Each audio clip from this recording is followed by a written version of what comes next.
So good afternoon, ladies and gentlemen and members of the media. I would like to briefly update you on the recent outcomes of the meeting from the Ad Hoc Centre for Thailand-Cambodia Border Situation. Firstly, on the security aspect, I would like to start off with the first issue concerning the overall security situation. Both sides continue to maintain their forces in their positions and conduct monitoring and surveillance. In general, the situation remains calm and unchanged from previous periods. Secondly, on Tuesday, the 2nd of September 2025, the Royal Thai Armed Forces Headquarters led the Interim Observer Team, or the IOT, to visit units in Trat Province under the responsibility of the Canterbury Trat Border Defence Command of the Royal Thai Navy to coordinate operational efforts, verify ground facts, and observe activities that might contravene international law and previous commitments made by Cambodia during the Extraordinary General Border Committee or GBC meeting. The visit aimed to demonstrate Thailand's goodwill and transparency in humanitarian operations, reaffirm Thailand's adherence to international obligations, and show that Thailand welcomes international participation in verifying facts on the ground.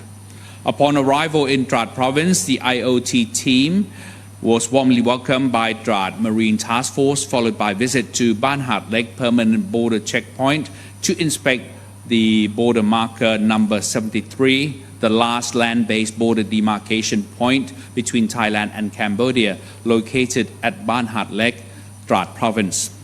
The IOT delegation then visited the 537 Ranger Forces Company to observe the Royal Thai Navy's Humanitarian Mine Action Unit operations in the field base in Trat Province. A briefing was provided on the terrain, operational challenges and clearance procedure, with additional challenges of armed encounters with Cambodian troops. The delegation then visited Thai Red Cross Society Museum at Khao Lan, or now known as the Ratchakarun Museum, formerly known as the Ban Khao Lan Cambodian Refugee Shelter, which operated between 1978 to 1989. The center was established under the royal initiative of Her Majesty Queen Sirikit, the Queen Mother, who graciously commanded the Thai Red Cross Society to set up a refuge for Cambodian war refugees. The facility has since been transformed into a commemorative museum showcasing the royal benevolence and the historical accounts of Cambodian refugees on Thai soil. The IOT delegation then attended a briefing session hosted by the Canterbury and Trat Border Defence Command under the 1st Naval Area Command at the 3rd Marine Paramilitary Battalion meeting room. During the session, the group was briefed on operational framework, namely to ensure that the ceasefire arrangement between Thailand and Cambodia is implemented transparently, fairly, and effectively. Secondly, to guarantee that all reports, regardless of origin, will be submitted to the IOT of both sides for review and subsequently forwarded to the Chief of Defence Forces and Ministries of Defence of both countries. Thirdly, to emphasize that the IOT serves as a neutral and independent monitoring body focusing on fact-finding, data collection, and impartial reporting. Fourthly, to affirm that the IOT will increase its ground visits in response to formal complaints or significant incidents.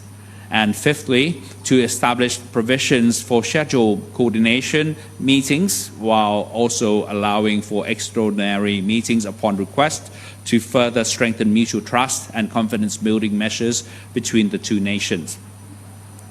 On the next point, the third point, I'd like to brief you on the plan arrangement for the extraordinary session of GBC meeting. This will be the second occasion for such meeting. The second 2025 Extraordinary General Border Committee meeting, or GBC, is scheduled to take place between 7th to the 10th of September 2025 in Kok Kong Province, Cambodia. The meeting will be divided into two parts, with the first part comprising of the dates between 7th to the 9th of September, having the Joint Secretariat meeting. The 10th of September will see the main GBC meeting proper, followed by a press conference in Trat Province, Thailand. On my last point on security aspect, the monitoring of border management in Ban Nong Chan and Ban Nong Ya Keo areas. Sa Kaeo Province, or the provincial governor himself, proposed measures to enhance the security and safety of Thai citizens in Ban Nong Chan and Ban Nong Ya Keo. The plan includes constructing a 16-kilometer long fence along the border between border markers number 50 to 51, which have been jointly surveyed and concluded. In addition, the province will conduct a detailed land ownership survey in the area. Furthermore, legal measures will be applied under Thai law against Cambodian nationals who encroach upon the area, including filing legal actions against Cambodian villagers who encroach on forest land under the Forest Act Buddhist Era 2484. That's equivalent to AD 1941, Section 54 and Section 72 tertiary. So that's all the security aspect that I have to say, and I'll now pass the floor to the foreign affairs aspect. Thank you very much, and good afternoon as well to our listeners and viewers tuning in from home or at work, wherever you may be today. Today I have two topics to share with you from the foreign affairs dimension. The first topic regards Thailand's actions advanced in international forums. Foreign Minister Marit Singyeomhong paid a working visit to Geneva last week during the 26th and 28th of September 2025 to present the facts and evidence regarding landmine incidents on Thai soil that have maimed and injured Thai soldiers, to date 6. With that objective in mind, he met with first the president to the 22nd meeting of states parties to the Anti-Personnel Mine Ban Convention and senior UN disarmament officials. The second meeting was with representatives of key states parties and stakeholders within the Anti-Personnel Mine Ban Convention or Ottawa Convention framework. The third meeting with the Deputy High Commissioner for Human Rights, and the fourth meeting before departing Geneva was with the president of the ICRC, or the International Committee of the Red Cross, who was in Bangkok just a few weeks ago. Again, while the foreign minister took this occasion to present verifiable evidence of newly laid landmines by Cambodia on Thai territory, he also reaffirmed Thailand's unwavering commitment to its treaty obligations and the ceasefire agreement achieved between Thailand and Cambodia. But this visit was most critical and most important because, in addition to presenting the facts and the evidence, it was an opportunity for key persons tasked with ensuring compliance with the convention to pose questions in order to correct or enhance their understanding or misunderstanding of the current situation. Through this engagement, the Thai side was able to address any distortions of the truth that may have taken place up until now. The foreign minister also took the opportunity to announce Thailand's decision to join the United Nations Secretary General's Global Advocacy Campaign on Humanitarian Disarmament and Mine Action. This reflects Thailand's commitment, role, and, as a matter of fact, growing leadership on this issue. Meanwhile, during this same time period, our ambassador and permanent representative to the United Nations in New York met with the United Nations Secretary General to advance two key objectives. First, to present additional information and concrete evidence regarding Cambodia's use of anti-personnel landmines, which has up to date led to 6 incidents where Thai personnel were severely wounded. And second, to follow up on our request that the UN seek clarification from the Cambodian side on this issue. Thailand once again calls upon the international community and all states parties to the APMBC Ottawa Convention to take every measure to bring Cambodia back to full compliance and to immediately cease the use of landmines. In sum, Thailand will continue to call on Cambodia to cooperate in joint mine clearance along the border under existing, bilateral mechanisms and in accordance with our ceasefire agreement.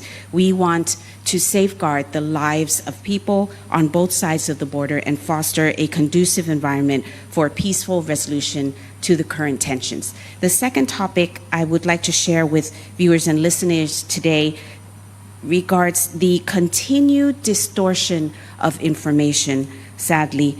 Secondly, Thailand is concerned by a recent report that was published in the Khmer Times alleging that Cambodian citizens are unable to return to their homes due to remnants of weapons from recent border clashes, allegedly coming from the Thai side. Such allegations are misleading and distort the reality on the ground. In practice, Cambodia's repeated violations of the ceasefire agreement have included the use of new landmines and the use of UAVs or drones in Thai territory, as well as incitement of people, particularly along the border areas, to provocative actions, and as noted most recently, the use of improvised explosive devices or IEDs on Thai territory. Furthermore, a recent report in Jane's Defense Weekly, which is a military-related magazine, presented clear information which included satellite images indicating that Cambodian forces began building fortifications along the border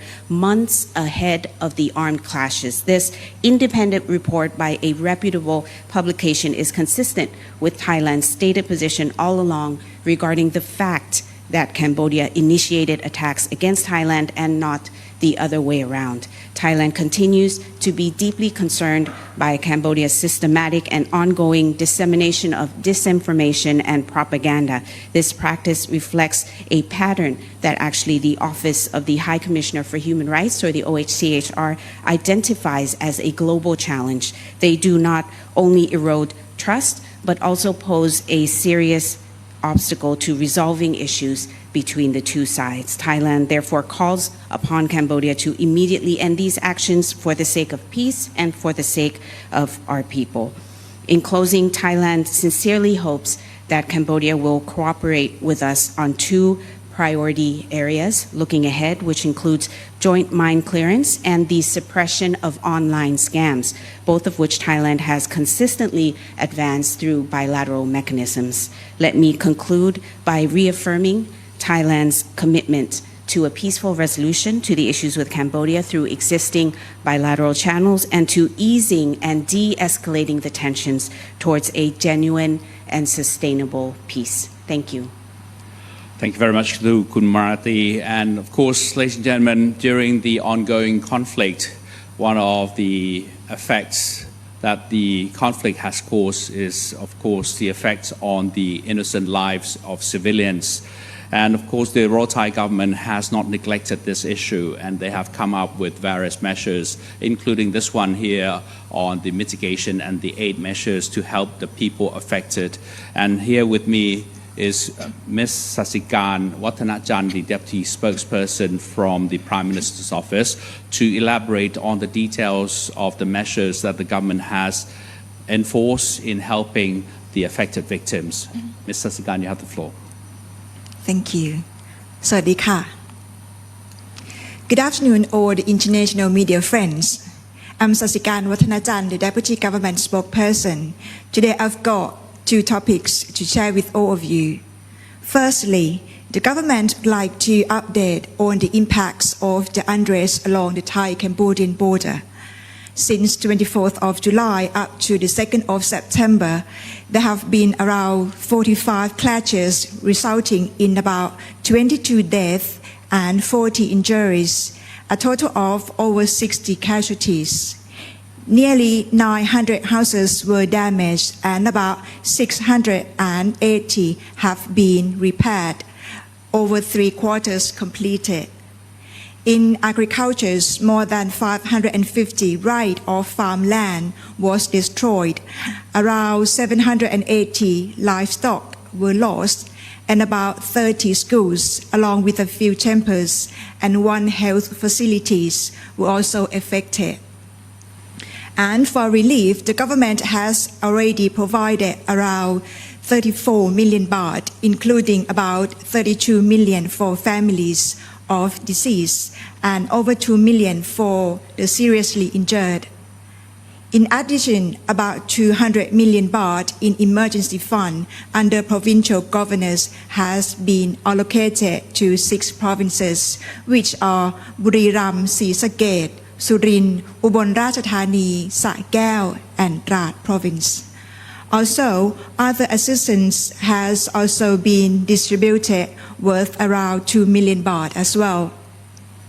Furthermore, for the second topic of today, yesterday the Thai cabinet has approved an income tax exemption for compensation payments.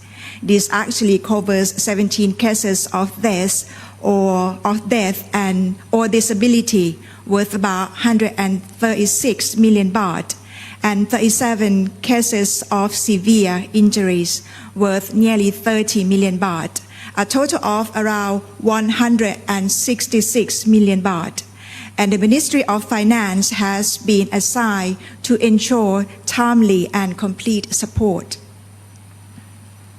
And to the people of Thailand, please rest assured that no one will be left behind, and the government will stand with the Thai people at every step as we overcome this challenge together. Thai government remains committed to acting with the good intentions for the benefit of all Thai people.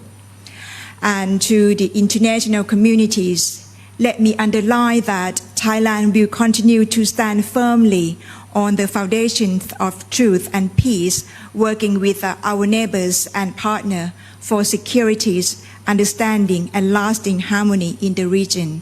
Thank you very much, and now back to the spokesperson. Thank you very much to Kun Sasikan for those reassuring points.